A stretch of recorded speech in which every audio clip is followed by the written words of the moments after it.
if you want, you could add in some modern day psychology, such as like, let's say you are dealing with anxiety. So you would start off like, even though I'm dealing with anxiety, I'm safe in this moment. Even though I'm dealing with this anxiety, I'm open to letting it go. And then you go through the tapping sequence. There's different spots you tap, and you would address like, oh, I feel this anxiety in my neck. I feel it in my chest, feel it in my stomach. Awake, this is Mental Metals, hosted by Asagot Toto.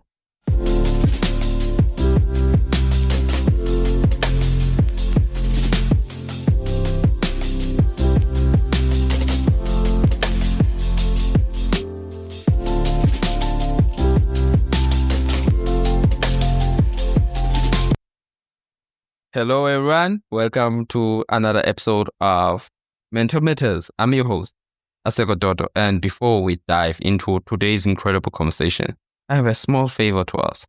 If you enjoy what you hear today, please take a moment to rate and review our podcast on Apple Podcasts, Spotify, or wherever you listen. Your feedback not only helps us improve, but also helps others discover the valuable insights we share every week. And if you find today's episode particularly inspiring or insightful, don't forget to share it with your friends, family, or anyone you think could benefit from it. Thank you for your support. It truly means the world to us. Now, let's get back into our conversation. Since it's a mental health month, why did you decide to get into nursing and also mental health? Yeah, funny story is actually I wanted to be a psychologist, and my mom suggested I go to nursing school because we had a nursing program in my hometown. She's like, I'll help you pay for school. You'll always have a job. And so I went into nursing, which I'm really grateful that I did. I like how versatile nursing is. I love being able to work with people on a holistic level and take care of them physically, support them, emotionally, spiritually. So, my entered into the nursing field almost 20 years ago, but about 8 years ago, it really became clear that, we can only do so much in the hospital setting. People are so sick. And that being said, there are quite a few things that cause people to end up in the hospital that were preventable if they made different lifestyle choices, right? Yeah. So that aspect had me get into mental health, my own struggles, right? I've dealt with anxiety, grief, depression. We have, mental illness in my family. So I've always had a attraction to mental health and what is up with the mind. How do we heal, the mind? And as I went on my own journey and really did a lot of healing of traumas, healing of like, my own mental limitations, my whole entire life changed for the better. So that really like makes me so passionate about the possibilities for so many of us that we can improve our mental health. Mm. Uh, it's it's it's hard to believe that as someone who deals with people. Let's say, for example, for you and nurse, it's that they have problems when it comes to mental health. So being um, a qualified nurse and dealing with depression, anxiety, how did that feel? Would you I say? think for me, actually, like, yeah, my own anxiety and depression, like I found when I would take care of people, it like I wasn't experiencing, right? So I think that there's a lot to be said if we can. It's hard, right? Sometimes it's hard to get out of bed if you're dealing with the anxiety and depression. But when we can get outside of ourselves, like when I could go be in service and take care of somebody else who, like, let's be honest, had a lot more going on in that moment, right? They're in the hospital, sick. That really actually helped in some ways, but like fast forward to working during the pandemic, working in ICU, I think the unchecked stress and anxiety, it just took its toll. It definitely took its toll. And I see that across healthcare everywhere that so many people are really experiencing the effects of you know, all the stress and unmanaged, um, trauma that people went through working through the pandemic. And Mm. a lot of healthcare workers are, really struggling. Yeah. I can also agree with you when it comes to that, because they has it's shown that they were the most people who worked as during COVID-19, and probably I might say that y'all had a lot of stress when it came to the to to to to assisting people. And COVID-19, definitely it was a deadly disease. I see that you consist of many things. You are a life coach, you are a personal trainer, you are a health coach, you are a mindful person, you are a Reiki healer. And what stands out for me is the Reiki healer. What is that? So Reiki is a form of like Japanese relaxation techniques and healing. Mm, So it works on we have different energy centers in our body. It works on the 7 of them called chakras. mm, And so it really helps people like align their energy. Sometimes we have blockages. For example, I'll give you one, the throat chakra. So if you think about the area of your throat, and mm, it's associated with the color blue, and also like our ability to speak up, be authentic, also listen. And so many people, for good reason, have been suppressed, have experienced many situations where they weren't able to use their voice, or some people use it in excess. Maybe all they do is talk. That person that you're like, I wish you would just close your mouth.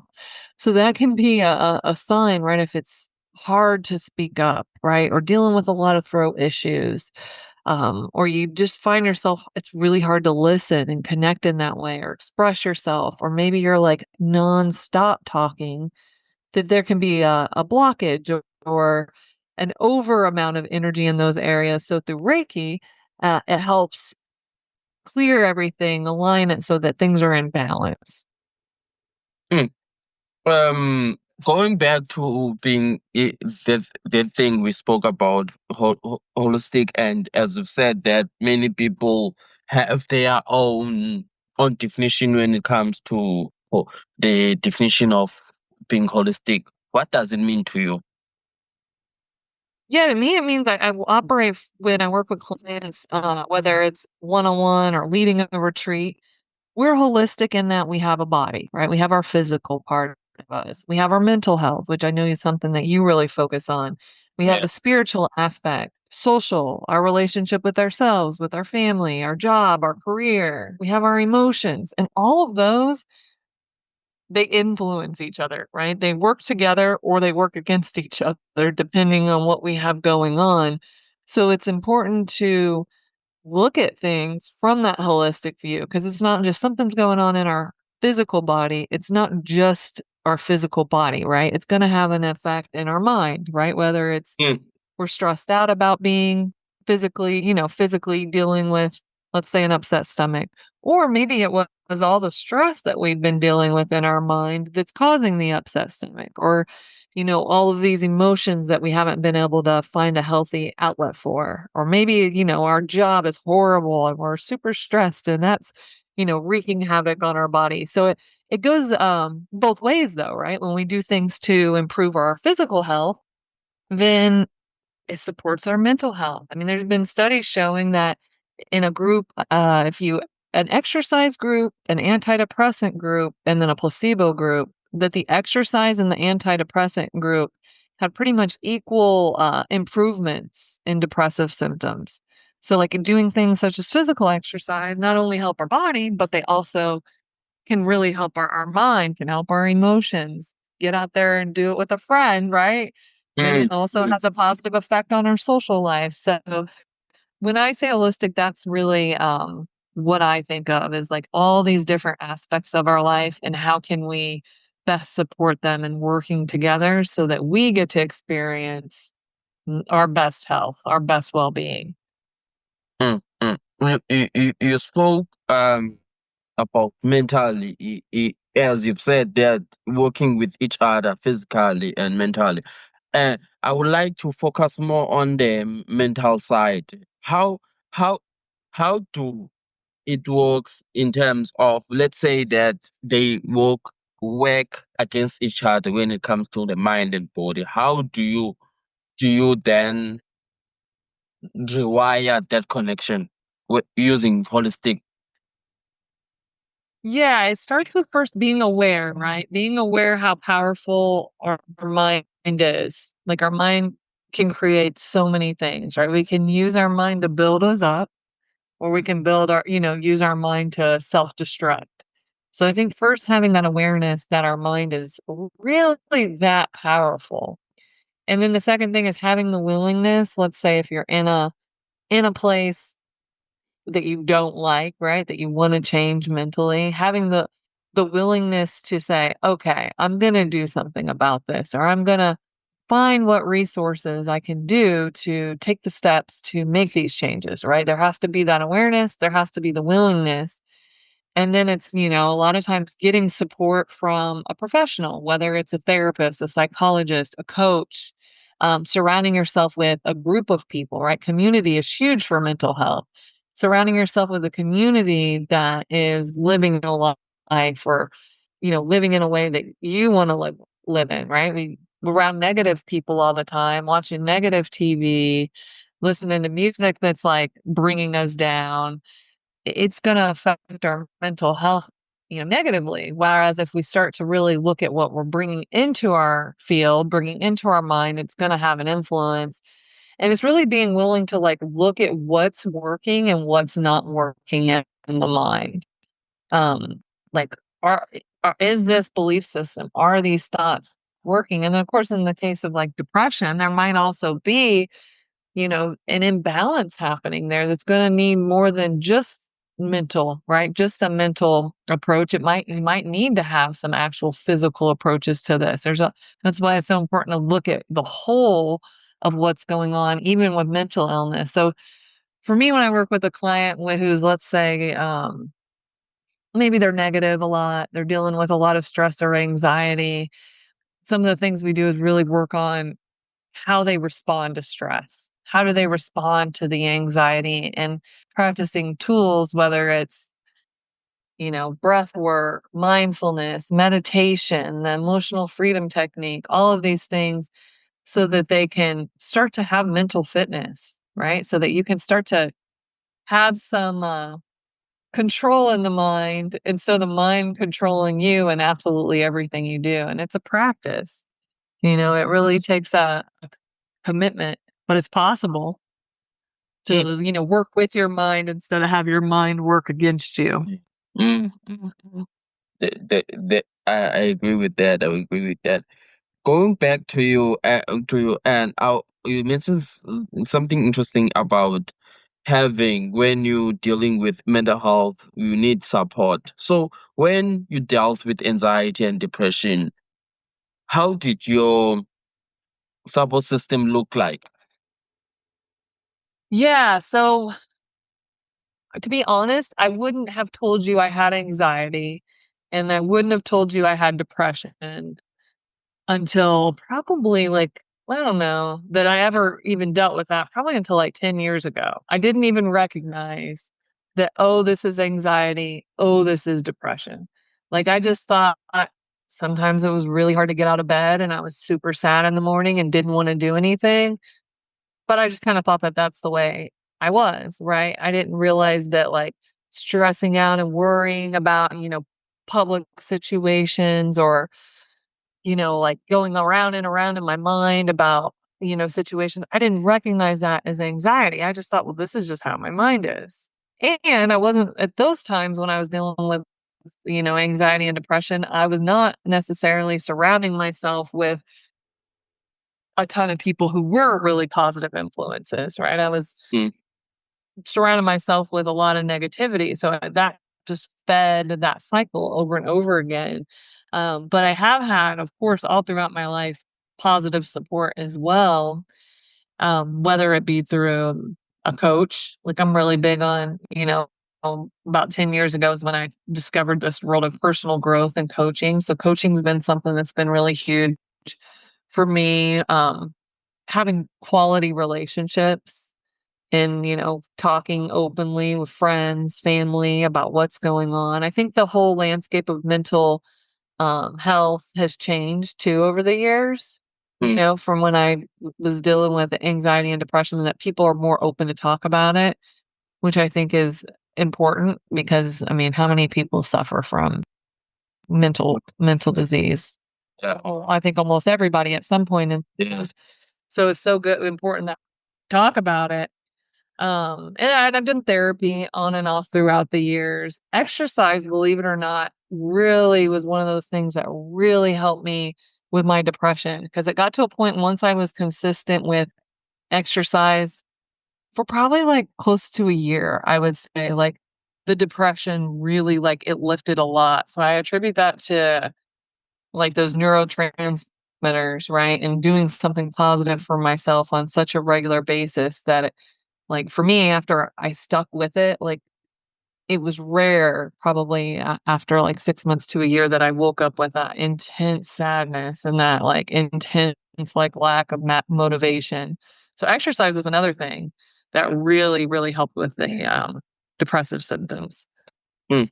So did you ever when it comes to, according to my own experience, when it comes to depression and anxiety, usually people who suffer from depression and anxiety usually push people away.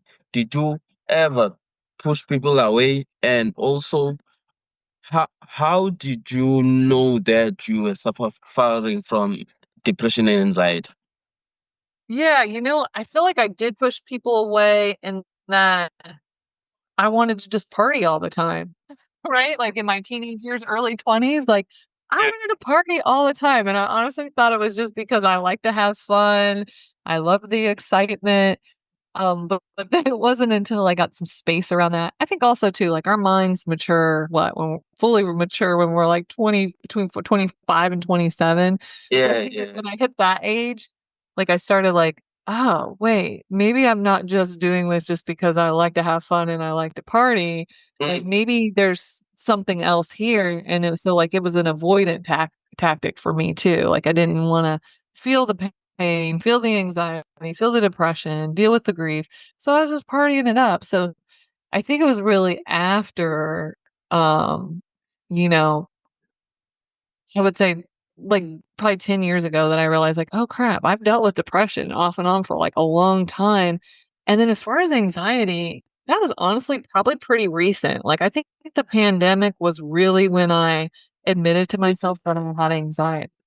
I yeah. was like, oh, this is anxiety, and because my body told me, right? Like, my body was having all these issues, and, like, my stomach was a mess, and I'm like, "Hold on, I don't get it. I'm meditating, I'm working out, I eat pretty well," and so that showed me, like opened me up to say, like, "Oh, no, like, you're freaking anxious, and you're under a lot of stress. You need to pay attention to this."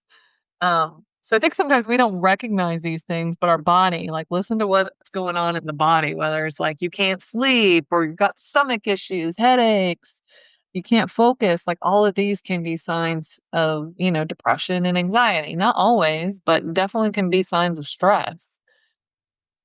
Mm, mm, mm. As but as a nurse, would you say that sometimes you recognize someone who is going through depression, anxiety from afar without? Yeah, yeah, we have a lot of anxious patients, as you can imagine. Mm, Being in a hospital setting, you're seeing people a lot of times at their worst, right? They're sick. They're not doing well. They're in the hospital, as a patient. And so that brings out a lot of anxiety in people. And like, as a practitioner taking care of patients, it's so important that we have practices to manage our minds, manage our stress, our anxiety, because then we just pick it up, right? And then mm, if you have an anxious caregiver, it's just like that anxiety just escalates, right? It's like anxiety fueling anxiety. So that's why it's so important to be able to self-regulate and manage your anxiety. And then, yeah, definitely people depressed. We have something that we call failure to thrive. And it's a diagnosis of people who like they don't want to eat anymore. They don't really want to get out of bed. And sometimes this is physical in origin. It may not just be depression. But again, back to everything is connected, right? Was Yeah, it yeah. physical first? Was it mental first? Was it, a lot of emotional pain and spiritual pain in life?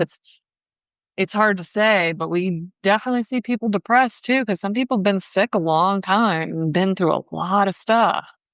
So it's not uncommon to see anxiety and depression. Mm, mm. Um, Good. I would like to ask if I don't I don't want to to end this interview without asking this thing. Emotional freedom techniques. What are those? So I love this. It's also known as tapping or EFT. So we have like if you think of acupuncture, we have different acupressure spots. So one is like if you gently tap on your collarbones. So like on your chest there, you can tap on your chest. And Okay. when we tap on these specific meridians, it lowers the body's stress response. Hmm. You might already, if listeners or you're tapping on this area, you might already feel like, oh, I feel a little more relaxed. And so you can just do the tapping and lower the body's stress response, lower the cortisol. And if you want, you could add in some modern day psychology, such as like, let's say you are dealing with anxiety. So you would start off like, even though I'm dealing with anxiety, I'm safe in this moment. Even though I'm dealing with this anxiety, I'm open to letting it go. And then you go through the tapping sequence. There's different spots you tap, and you would address, like, oh, I feel this anxiety in my neck. I feel it in my chest, feel it in my stomach. My mind is telling me this. So, like, you actually address what's going on, which some people are like, I just want to avoid it. But here's the thing, you're addressing it from a place of less stress because you're doing that tapping. So you're able to address it in a less stressed environment, and then you'll notice a shift. People will be like, "Oh, okay, like the anxiety's less," and they'll be like, I'm allowing myself to experience happiness. I've given myself permission to not stress about this anymore." Like whatever it is, and you can do tapping this EFT for anxiety, for low energy, to feel more grateful, to have more patience. You can do it for cravings if you have cravings. So it's a really great tool. Kids can learn it. Taught it to clients and they've taught it to their 9-year-olds who've learned it super easily. It's really a great practice. And people will, let's say before we start, they'll rate their stress at an 8. My stress level is an 8 right now.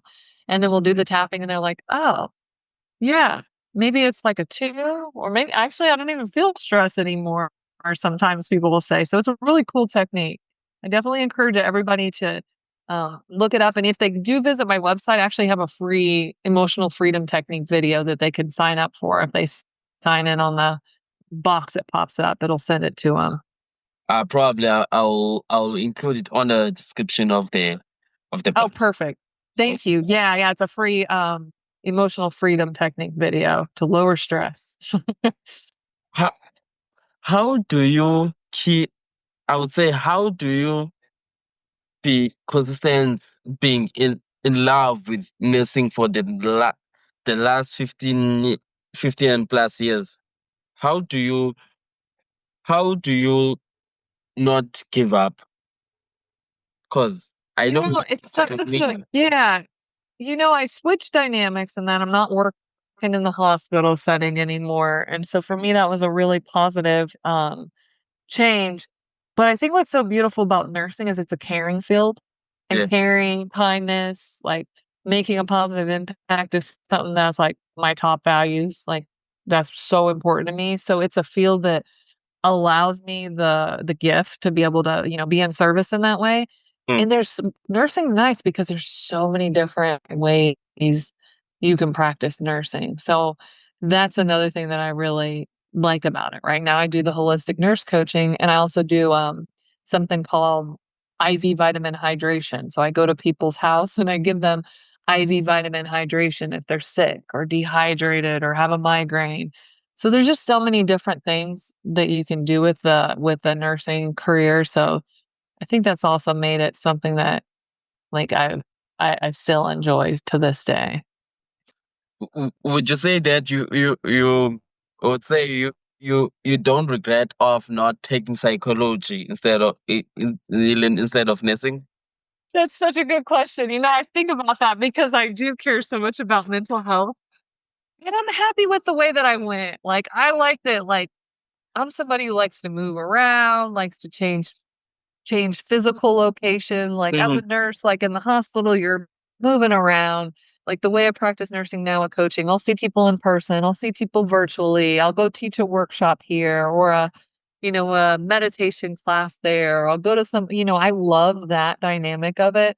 And I'm not so sure if I had gone the psychology route that it would have had so much movement and versatility in it the way nursing is. So I'm glad with the way that I went. That's a good question because I think about that. I'm like, every once in a while, I'm like, should I go back for a psychology degree? Because I do. The mind is so fascinating. And I'm not sure I'm up for that. I think psychology is more in depth, and I love the fact that it it works with the brain, and it teaches you how the brain works in when it comes to depression, anxiety, and all these kind of mental illness disorders. Yeah, it really does. And like you said, it goes so in depth, which I think is awesome, definitely necessary. So shout out to all our mental health professionals out there. Um, Before we close off, do you have anything to say to the audience in terms of depression and anxiety?